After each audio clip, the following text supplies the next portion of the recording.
கிறிஸ்துவின் சபையார் வழங்கும் கிறிஸ்துவின் வசனம் நிகழ்ச்சியை கேட்க உங்கள் யாவரையும் அன்புடன் அழைக்கிறோம். கிறிஸ்துவின் வசனம், இது கிறிஸ்தவர் கீதம். பரிசுத்த வேதம் பறைசாற்றும் வசனம், கிறிஸ்துவின் வசனம், இது கிறிஸ்தவர் கீதம். கிறிஸ்துவின் சபையார் வாழ்த்தி வழங்கும் கிறிஸ்துவின் வசனம், இது கிறிஸ்தவர் கீதம். கிறிஸ்துவின் வசனம், கிறிஸ்துவின் வசனம். வேதாகம குடும்ப நேரத்திற்கு உங்களை வரவேற்கின்றோம். Welcome to the Bible family R.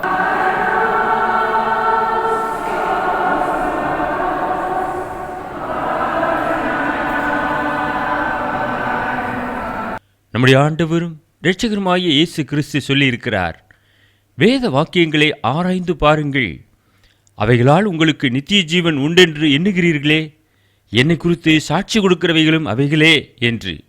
யோவான் எழுதின சுவிசேஷம் 5வது அதிகாரம் 39வது வசனம். எனவே நாமும் வேத வாக்கியங்களை ஆராய்ந்து கற்றுக்கொள்ளுவோம். அன்பானவர்களே, வேதாகம குடும்ப நேர நிகழ்ச்சிக்கு உங்கள் யாவரையும் நம்முடைய ஆண்டவராக இயேசு கிறிஸ்துவின் பரிசுத்தமான நாமத்தில் வாழ்த்தி வரவேற்பதிலே மிகுந்த மகிழ்ச்சி அடைகிறோம். பைபிள் ஃபேமிலிஸ், ரூத்தின் குடும்பத்தை குறித்து நாம் தியானம் செய்யும்படியாக இருக்கின்றோம். The family of Ruth. இவள் ஒரு மோவாபிய ஸ்திரீ. ரூத் என்றால் சிநேகிதி என்று அர்த்தம். லோத்துடைய மகள் வழியாக வந்தவள் தான் இந்த ரூத். ரூத் 1வது அதிகாரம் 4வது வசனம், இவர்கள் மோவாபியரில் பெண் கொண்டார்கள்.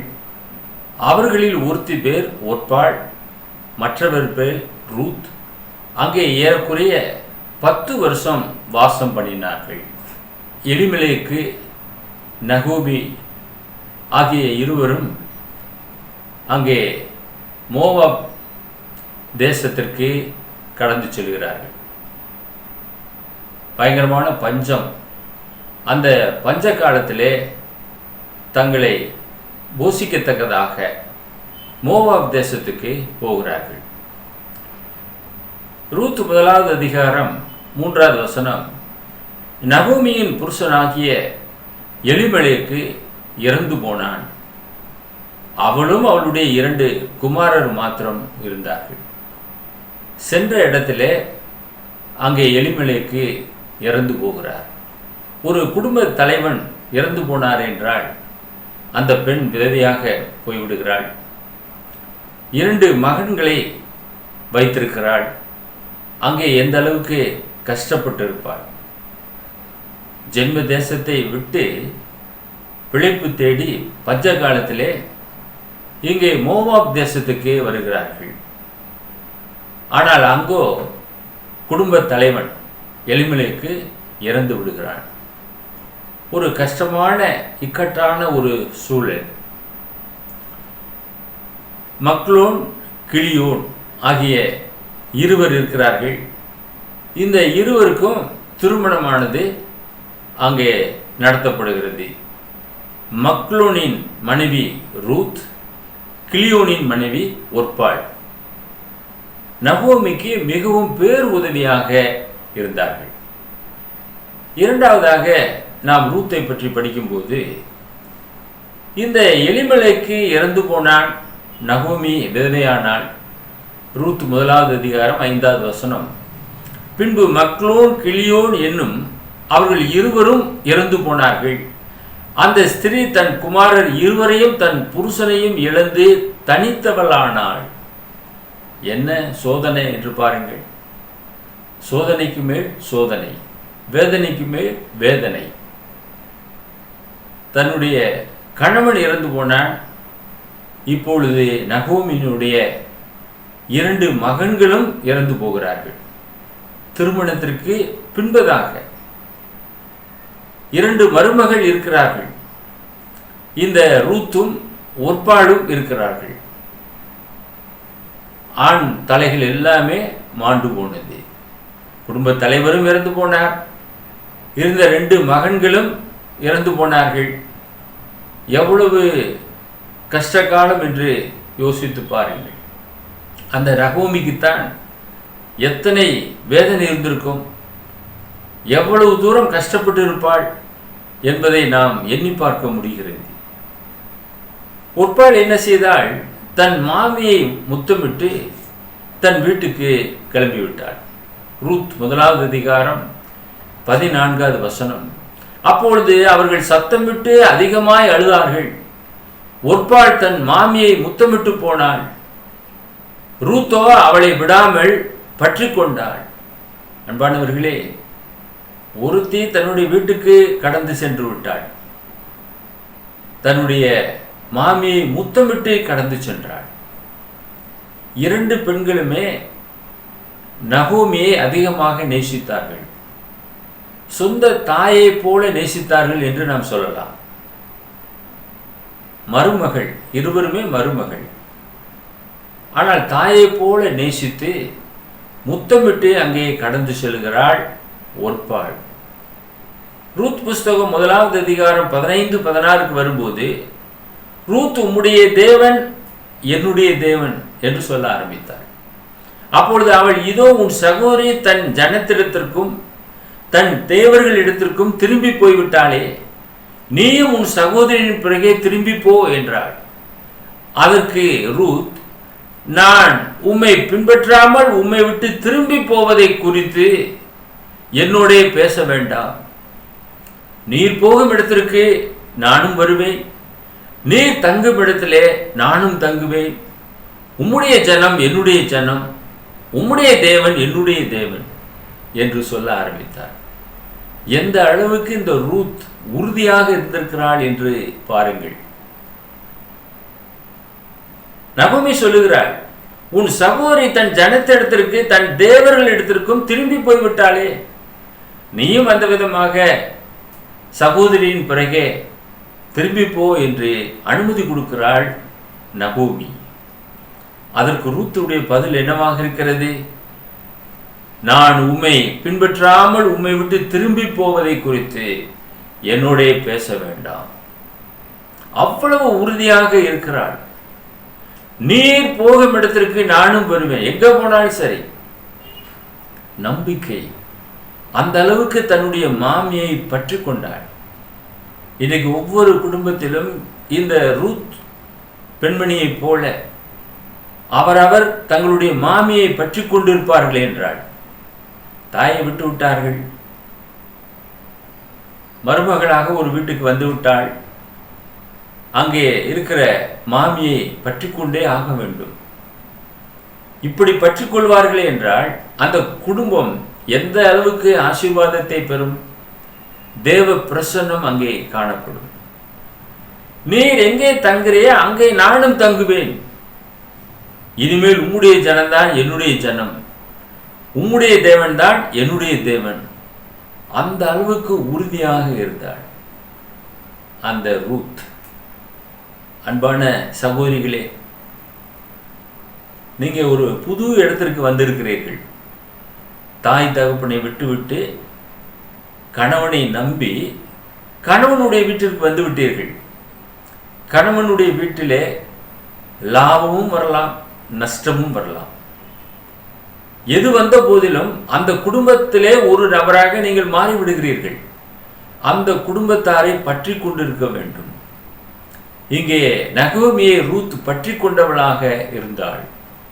உம்முடைய தேவன் என்னுடைய தேவன், நீர் போக இடத்திற்கு நான் போவேன், நீர் தங்க இடத்திலே நானும் தங்குவேன் என்று உறுதியாக இருந்தாள். உண்மையிலே அந்த ரூத் லோத்து வழியாக, லோத்தினுடைய மகள் வழியாக வந்த ஒரு சந்ததி. அவள் எந்த தெய்வத்தை வணங்கினாள் என்றால் காமேஸ் என்ற பெண் தெய்வத்தை வழிபட்டாள். 1 ராஜாக்கள் 11வது அதிகாரம் 7வது வசனத்திலே நாம் வாசிக்கிறோம். அப்பொழுது சாலமோன் எருசலேமுக்கு எதிரான மலையிலே மோவாபியரின் அருவருப்பாகிய காமேசுக்கும் அம்மோன் புத்திரரின் அருவருப்பாகிய மோலோகிக்கும் மேடைகளை கட்டினான். இந்த மோவாபிய ஜனங்கள் வணங்கி வந்த அருவருப்பான தெய்வம்தான் காமேஸ். இந்த காமேஸ் என்ற தெய்வத்தை வழிபடக்கூடிய ஒரு பெண்ணாக இந்த ரூத் இருந்தாள். ஆனால் நகோமியினுடைய வீட்டிற்கு வந்ததுக்கு அப்புறம் தன்னுடைய கணவனை இழந்தாள், சொந்த அந்த மாமனாரை இழந்தாள். இப்பொழுது நகோமி மாத்திரம் இருக்கிறாள். நகோமியினுடைய பிரகாலே சென்று உம்முடைய தேவன் என்னுடைய தேவன் என்று இப்பொழுது உறுதியாக இருக்கின்றாள். அந்த பழைய காரியங்களை எல்லாம் தூக்கி போட்டு விட்டாள். ஜீவனுள்ள தேவனை ஆராதிப்பதற்கு தன்னை முழுவதுமாக அர்ப்பணம் செய்தாள் என்று நாம் பார்க்கிறோம். மூன்றாவதாக நாம் பார்க்கும்போது ரூத் 4வது அதிகாரம் 13வது வசனம், அவர்கள் பெத்லெகேமுக்கு திரும்பி வந்தார்கள். அந்த பஞ்ச காலத்திலே அந்த மோவாப் தேசத்திலே இருந்தார்கள். இப்பொழுது அங்கே மோவாப் தேசத்திலே ஆண் மக்கள் எல்லாரையும் இழந்து விட்டார்கள். இப்பொழுது நகோமியும் ரூத்துமாக சேர்ந்து பெத்லெகேமுக்கு வருகிறார்கள். ரூத் 4வது அதிகாரம் 13வது வசனம், போவாஸ் ரூத்தை விவாகம் பண்ணினான், அவள் அவனுக்கு மனைவியானாள். அவன் அவளிடத்தில் பிரவேசித்த போது அவள் கற்பந்தரித்து ஒரு ஆண் பிள்ளையை பெற கர்த்தர் அனுக்கிரகம் பண்ணினார் என்று சொல்லுகிறான். அங்கே போவாஸ் திருமணம் செய்கிறான். அவனுடைய கண்களிலே தயவு கிடைத்தது ரூத்திற்கு. ரூத்துடைய குடும்பமானது கட்டப்பட்டது. இந்த போவாஸ் சொல்லுகிறான் ரூத்தை பார்த்து, ரூத் 2வது அதிகாரம் 12வது வசனம், உன் செய்கைக்கு தக்க பலனை கர்த்தர் உனக்கு கட்டளையிடுவாராக. இஸ்ரவேலின் தேவனாகிய கர்த்தருடைய செட்டையின் கீழ் அடைக்கலமாய் வந்த உனக்கு அவராலே நிறைவான பலன் கிடைப்பதாக என்றான். The Lord recompense your work and a full reward be given to you from the Lord God of Israel, under whose wing you have come to trust. இஸ்ரவேலின் தேவனாகிய கர்த்தருடைய சமூகத்திலே அவள் அடைக்கலமாக வந்தாள். போவாஸ் அவளை ஆசீர்வாதமான வார்த்தைகளாலே சொல்லி அவன் ஆசீர்வதிப்பதை நாம் பார்க்கிறோம். உன் செய்கைக்கு தக்க பலனை கர்த்தர் உனக்கு கட்டளையிடுவாராக என்று சொல்கிறான். வேற எங்கேயுமே போகாம, ஒருவேளை ஒருபாள் போன வழியிலே இவளும் போகாமல் அங்கே நகோமியை பற்றி கொண்டு வருகிறாள். இஸ்ரவேலின் தேவனாகிய கர்த்தருடைய செட்டையின் கீழ் அடைக்கலமாய் வந்த உனக்கு அவராலே நிறைவான பலன் கிடைப்பதாக. தேவன் இருதயத்தை பார்க்கிறார். அனாதி திட்டம், தீர்மானம். ஒரு புறஜாதி ஒரு பெண் நகோமியின் மூலமாக ஜீவனுள்ள தேவனை அறிந்து கொண்டாள். அவள் ஆசீர்வதிக்கப்படுகிறாள். போவாஸ் அவளை ஆசீர்வதிக்கிறான் என்று பார்க்கிறோம். ரூத் 4வது அதிகாரம் 17வது வசனத்துக்கு வரும்போது, அயல் வீட்டுக்காரிகள் நகோமிக்கு ஒரு ஆண் பிள்ளை பிறந்தது என்று சொல்லி வாழ்த்தினார்கள்.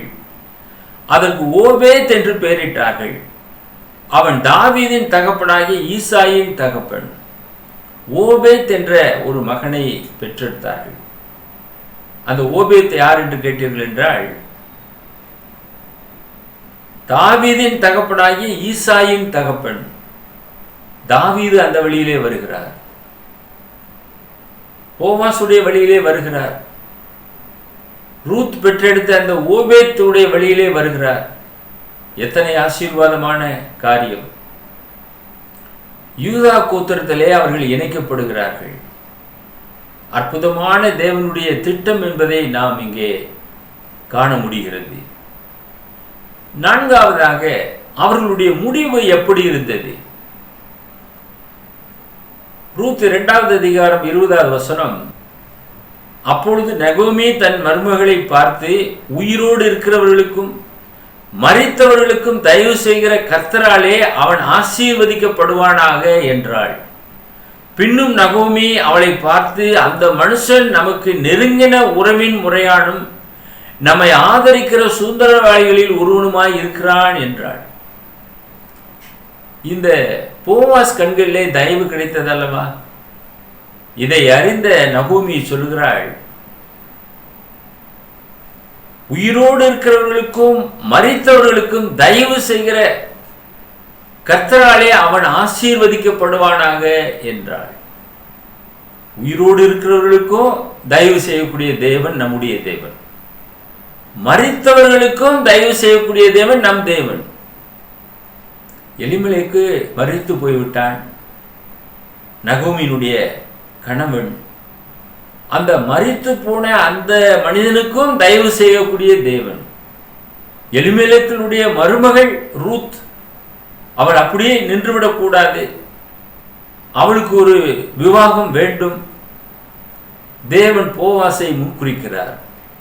போவாசுடைய கண்களிலே தயவு கிடைக்க கிருபை செய்கிறார். உறவின் முறையானாக இருக்கின்றான். ஆகையினாலே அந்த ஆசீர்வாதத்துக்கு பாத்திரவானாக இருக்கின்றான். பின்னும் நகோமி அவளை பார்த்து, அந்த மனுஷன் நமக்கு நெருங்கின உறவின் முறையானும் நம்மை ஆதரிக்கிற சுதந்திரவாளிகளில் ஒருவனுமாய் இருக்கிறான் என்றாள். அவன்தான் சுதந்திரவாளி. ரூத்தை விவாகம் பண்ணுவதற்கு சுதந்திரவாளியாக இருக்கின்றான். எனவே தேவன் ஒரு அற்புதமான ஒரு திட்டத்தை வைத்திருந்த காரியங்களை அவர்கள் எல்லோருமே சேர்ந்து நிறைவேற்றுகிறார்கள் என்று நாம் பார்க்கிறோம். ரூத் 4வது அதிகாரம் 8வது வசனம். போவாஸ் இன்னொரு சுந்தரவாளியை சந்திக்கிறான்.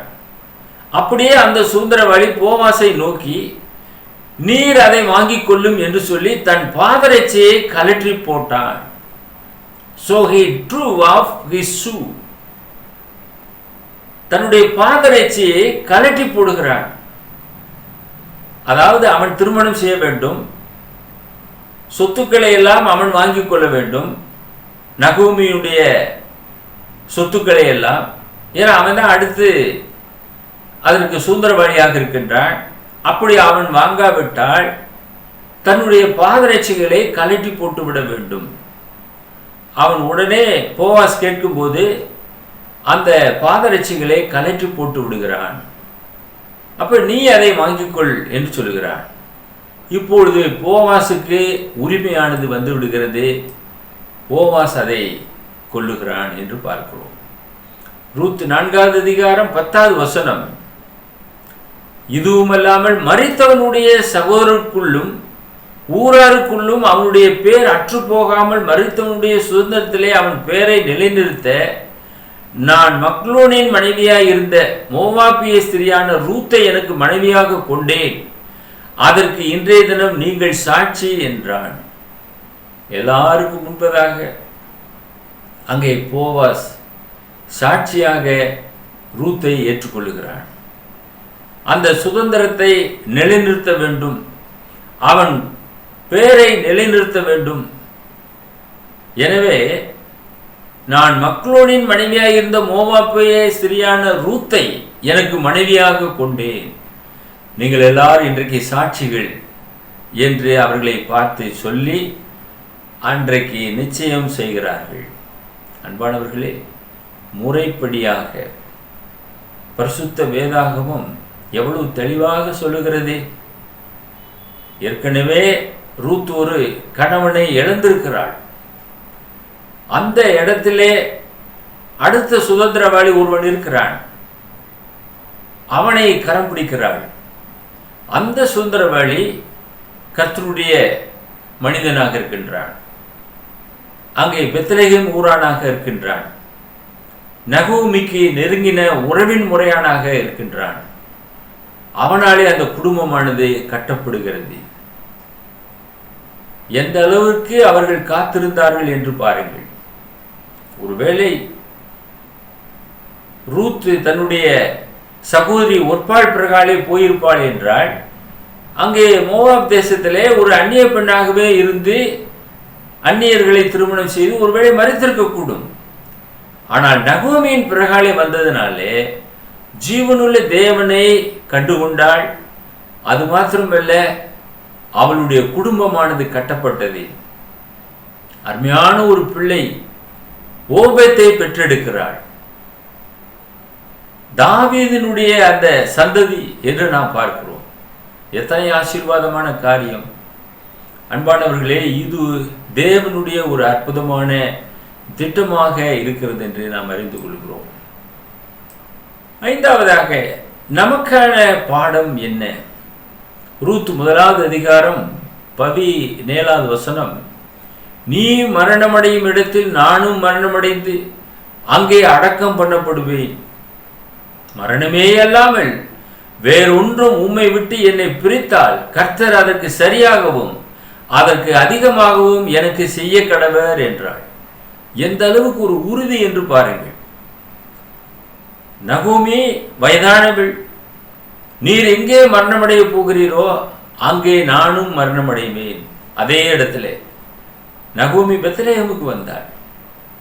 பெத்லெகேம் பூர்வீக ஜென்ம பூமி, எருசலேம் தேவனுடைய நகரம். அங்கே இருக்கிறதான அந்த பெத்லெகேம், அங்கே நானும் மரணமடைந்து அங்கே அடக்கம் பண்ணப்படுவேன் என்று உறுதியாக சொல்லுகிறாள். இன்றைக்கும் கூட சில பரிசுத்தவான்கள் மரணத்தை சந்திக்கக்கூடிய வேளையிலே உறவின் முறையார்களை பார்த்து சொல்வார்கள், என்னை இங்கதான் அடக்கம் செய்ய வேண்டும், அதுதான் நம்முடைய ஜென்ம கல்லறை பூமியாக இருக்கிறது என்று சொல்வார்கள். எதற்காக? பிதாக்களோடு கூட படுத்துக்கொள்ள வேண்டும் என்பதற்காக சொல்வார்கள். அதை போல இவளும் மோவாப் தேசத்திற்கு திரும்பி போக வேண்டும் என்று எண்ணம் கொள்ளாமல், நீர் மரணமடையும் இடத்திலே நானும் மரணமடைந்து அங்கே அடக்கம் பண்ணப்படுவேன். ஆக தன்னுடைய சந்ததிக்கு நிச்சயமாக இந்த ரூத் சொல்லியிருப்பாள், நகோமியினுடைய கல்லறை பக்கத்துல தான் என்னையும் நீங்கள் அடக்கம் செய்ய வேண்டும் என்று. மரணமே இல்லாமல் வேறொன்றும் உம்மை விட்டு என்னை பிரித்தால் கர்த்தர் அதற்கு சரியாகவும் அதற்கு அதிகமாகவும் எனக்கு செய்ய கடவர் என்றாள். அன்பானவர்களே, எவ்வளவு பெரிய உறுதி என்பதை நீங்கள் எண்ணி பாருங்கள். வாழ்ந்தால் கர்த்தருக்காக வாழ வேண்டும், கர்த்தருடைய பிள்ளைகளோடு இணைந்து வாழ வேண்டும், ஏகோபித்து ஒரே சிந்தை உள்ளவர்களாக வாழ வேண்டும். குடும்பத்தை பிரிக்கிறவர்களாக ஒருபோதும் இருக்கக்கூடாது, குடும்பத்தை கட்டுகிறவர்களாக இருக்க வேண்டும். புத்தி உள்ள ஸ்திரீ தன் வீட்டை கட்டுகிறாள், புத்தி இல்லாத ஸ்திரீயோ தன் கைகளினால் அவைகளை இடிக்கிறாள் என்று வேதம் சொல்லுகிறது. நீங்கள் எப்பேற்பட்ட ஸ்திரீயாக இருக்கிறீர்கள்? ரூத் என்ற அந்த பெண்மணியைப் போல இருக்க கற்றுக்கொள்ளுங்கள். அவளிடத்திலிருந்து அதிகமான நலமான பாடங்களை நாம் கற்றுக்கொள்ளுகிறோம். அவளுடைய உறுதியை பாருங்கள். அதை போல நீங்களும் உறுதி உள்ளவர்களாக இருந்து உங்களுடைய குடும்பத்திற்கு உறுதியாக இருந்து பாடுபடுங்கள். கர்த்தர் அப்பொழுது உங்களை ஆசீர்வதிப்பார். ரூத் 4வது அதிகாரம் 22வது வசனத்திலே நாம் பார்க்கிறோம், ஓபேத் ஈசாயை பெற்றான், ஈசாய் தாவீதை பெற்றான். அந்த ஓபேத் மூலமாகத்தான் தாவீது வருகிறார். ஒரு அற்புதமான தேவனுடைய திட்டமானது அங்கே வெளிப்படுத்தப்பட்டிருக்கிறது. தாவீதின் வழியிலே இயேசு வருகிறார். தாவீதின் குமாரனாகிய இயேசு கிறிஸ்துவினுடைய வம்ச வரலாறு என்று நாம் புதிய ஏற்பாட்டிலே பார்க்கிறோம். அந்த வழியிலே இயேசு கிறிஸ்து வந்தார். பரலோக பிதாவாகிய தேவன் யூதா கோத்திரத்திலே தாவீதின் வழியிலே இயேசுவை பிறக்க செய்தார்.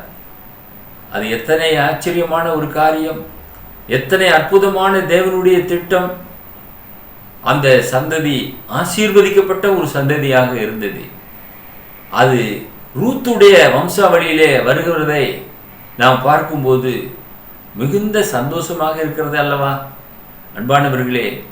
மேலும் மத்தேயு 1வது அதிகாரம் 5வது வசனத்திலே அவனுடைய பெயரும் இடம்பெற்றிருக்கிறது புதிய ஏற்பாட்டிலே என்று நாம் பார்க்கிறோம். குறிப்பாக சல்மோன் போவாசை ராகாபினிடத்தில் பெற்றான், போவாஸ் ஓபேத்தை ரூத்தினிடத்தில் பெற்றாள், ஓபேத் ஈசாயை பெற்றான்.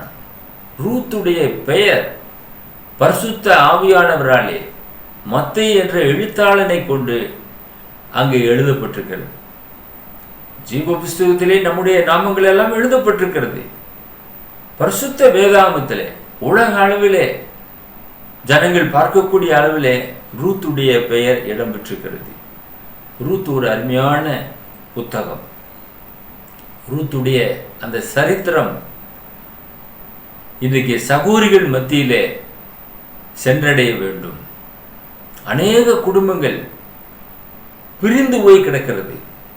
ரூத்துடைய குடும்பத்தை சற்று நோக்கி பார்ப்பீர்கள் என்றால், ரூத் எந்த அளவுக்கு நகோமியை மதித்தாள், தன்னுடைய மாமியை எந்த அளவுக்கு மதித்து கீழ்ப்படிந்து அவளுடைய சொற்படி நடந்து கொண்டாள் என்பதையெல்லாம் நீங்கள் பார்ப்பீர்கள் என்றால்,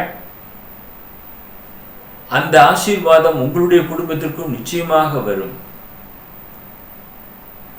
நகோமி ஒரு அருமையான தேவ பக்தி உள்ள ஒரு பெண்மணி. ஒருபோதும் சோர்ந்து போகவில்லை. கணவனை இழந்தாள், தன்னுடைய 2 மகன்களை இழந்தாள், ஒரு மருமகளை வாழ்த்தி அனுப்பிவிட்டாள், இன்னொரு மருமகளையும் போகத்தான் சொல்லுகிறாள். நானும் என்னுடைய ஜென்ம தேசத்திற்கு திரும்பி போக போகிறேன் என்று சொல்லுகிறாள். ஆனால் நகோமியினுடைய அந்த அன்பு, பாசம், அந்த பிணைப்பு, அவளுடைய பக்தி மருமகளை பற்றி பிடித்தது. மருமகள் நகோமியை பற்றி கொண்டாள். நீ எங்கே போனாலும் நான் அங்கே வருவேன்.